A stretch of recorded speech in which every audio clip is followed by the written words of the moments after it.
మీరు చూస్తుంది run TV Telugu. నేనే మీ శాలిని ప్రియ. తాజా వార్తలతో దేశం నలుమూలలో జరిగిన ముఖ్య ఘటనలతో మీ ముందుకైతే వచ్చాను. సరళంగా స్పష్టంగా ప్రతి ముఖ్య వార్తను సమగ్రంగా తెలుసుకుందాం. అయితే మొదలు పెట్టేద్దామా ప్రధానాంశాలతో. అన్నమయ్య జిల్లా నూతన కలెక్టర్ బాధ్యతలు స్వీకరణ.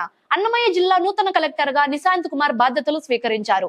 రాయచోటి కలెక్టరేట్ లో వేద పండితుల పూర్ణకుంభ స్వాగతంతో ఆయనకు గౌరవం అయితే లభించింది. 2014 ఐఏఎస్ బ్యాచ్ కు చెందిన ఆయన గతంలో ఎక్సైజ్ శాఖ డైరెక్టర్ గా పనిచేశారు. ప్రభుత్వ సంక్షేమ అభివృద్ధి కార్యక్రమాలు సమర్థవంతంగా అమలు చేస్తానని తెలిపారు. జిల్లా అధికారులతో కలిసి ప్రజల కోసం పని చేస్తానని ఆయనైతే హామీ ఇచ్చారు. భారత క్రికెట్ హాకీ జట్లకు సీఎం చంద్రబాబు అభినందనలు. T20 ఆసియా కప్ లో పాకిస్తాన్ పై గెలిచిన భారత పురుషుల జట్టును సీఎం చంద్రబాబు ప్రశంసించారు.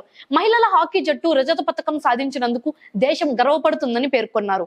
టీం వర్క్, పోరాట స్ఫూర్తిని ప్రజలకు ఆదర్శంగా చూపారని అన్నారు. భవిష్యత్తులో మరిన్ని విజయాలు సాధించాలని ఆకాంక్షించారు. దేశ కీర్తిని పెంచిన క్రీడాకారులను అభినందిస్తూ సీఎం సందేశాన్ని అయితే ఇచ్చారు. లేపాక్షిలో భారీ పారిశ్రామిక పార్క్ ఏర్పాటు. శ్రీ సత్యసాయి జిల్లాలో లేపాక్షిలో 23,000 ఎకరాల్లో భారీ పారిశ్రామిక పార్క్ అభివృద్ధికి అయితే నిర్ణయం తీసుకున్నారు. స్పేస్, ఏరోస్పేస్, డ్రోన్, ఐటీ వంటి 16 రంగాల పరిశ్రమల కోసం జోన్లు రూపొందించనున్నారు. లీ అండ్ అసోసియేట్స్ సంస్థకు మాస్టర్ ప్లాన్ తయారీ బాధ్యత ఇచ్చారు. అదనంగా భూములను సేకరించే ప్రక్రియ కొనసాగుతోంది. ఈ పార్క్ రాష్ట్రానికి కొత్త పరిశ్రమల అవకాశాలను అందించనుంది. దేవాంశ్ కు ప్రపంచ రికార్డు పురస్కారం. చదరంగంలో క్లిష్టమైన 175 పజిల్స్ ను వేగంగా పరిష్కరించినందుకు గాను దేవాంశ్ కు ఫాస్టెస్ట్ చెక్మేట్ సాల్వర్ పురస్కారం అయితే లభించింది. లండన్ లోని వెస్ట్ మినిస్టర్ హాల్లో అవార్డు అందుకున్నారు.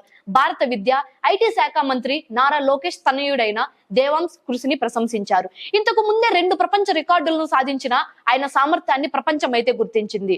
భవిష్యత్తులో మరిన్ని విజయాలు సాధించాలని కుటుంబ సభ్యులైతే ఆకాంక్షించారు. బళ్ళారిలో అంతర్జాతీయ ప్రజాస్వామ్య దినోత్సవ వేడుకలు. జెడ్పీ సీఈఓ మహమ్మద్ హరీష్ ఆధ్వర్యంలో బళ్ళారిలో ప్రజాస్వామ్య దినోత్సవాన్ని ఘనంగా నిర్వహించారు.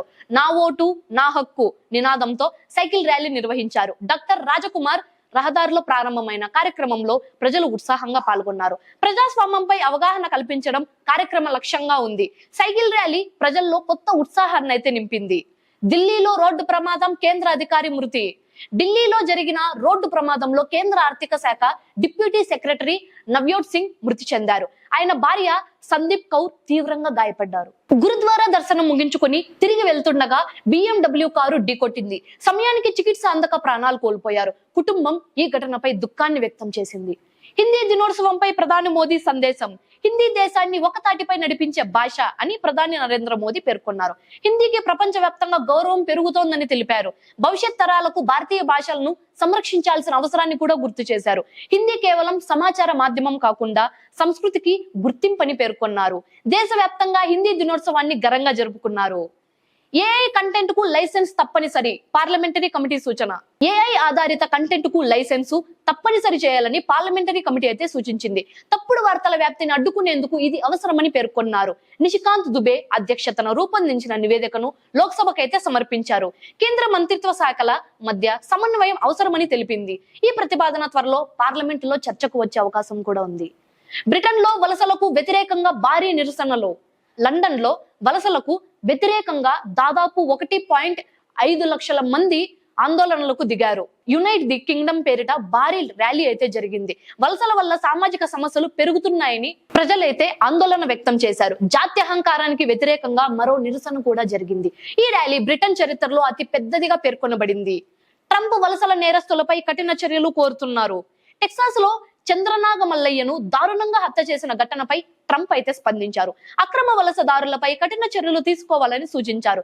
గత పాలనలో నేరస్తులు దేశంలో తలదాచుకునేందుకు వీలైనదని విమర్శించారు. అమెరికాను సురక్షితంగా మార్చేందుకు చర్యలు చేపట్టాలని అధికారులైతే కోరారు. ఈ ఘటనపై కట్టుదిట్టంగా విచారణ జరుపుతున్నట్లు తెలిపారు. భారత షేర్ల మార్కెట్ పై విశ్లేషకుల అంచనాలు. ఈ వారం కూడా దేశీయ మార్కెట్ ర్యాలీ కొనసాగవచ్చని నిపుణులైతే అంచనా వేస్తున్నారు. ఫెడరల్ రిజర్వ్ కీలక నిర్ణయాలను ప్రభావంగా మారే అవకాశం కూడా ఉంది. భారత్ అమెరికా వాణిజ్య ఒప్పందంపై మంచి సంకేతాలు కనిపిస్తున్నాయి. నిఫ్టీ 50 సూచి 25,100 స్థాయిని దాటి పైకి వెళ్ళొచ్చని చెబుతున్నారు. 24,900 స్థాయి కీలక మద్దతుగా నిలవచ్చని విశ్లేషిస్తున్నారు. భారత మహిళా బాక్సర్లకు చరిత్రాత్మక విజయాలు. లివర్పూల్ లో జరుగుతున్న వరల్డ్ బాక్సింగ్ ఛాంపియన్షిప్ లో భారత మహిళలు చరిత్ర సృష్టించారు. నుపూర్ రజతం, పూజా రాణి కాంస్యం, జైస్మిన్ స్వర్ణం అయితే సాధించారు. ఇది భారత బాక్సింగ్ కు అద్భుతమైన ఘనతగా పేర్కొనబడింది. మహిళల విజయాలు దేశానికి గర్వకారణంగా నిలిచాయి. భవిష్యత్ తరాలకు ఇది ప్రేరణగా మారనుంది. ఇవే నేటి ప్రధాన వార్తలు. రాష్ట్రం నుంచి అంతర్జాతీయ వరకు చోటు చేసుకుంటున్న అన్ని పరిణామాలను మీ ముందుకైతే తీసుకొచ్చాం. మీరు చూస్తున్నది రన్ టీవీ తెలుగు. నేనే మీ శాలిని ప్రియ.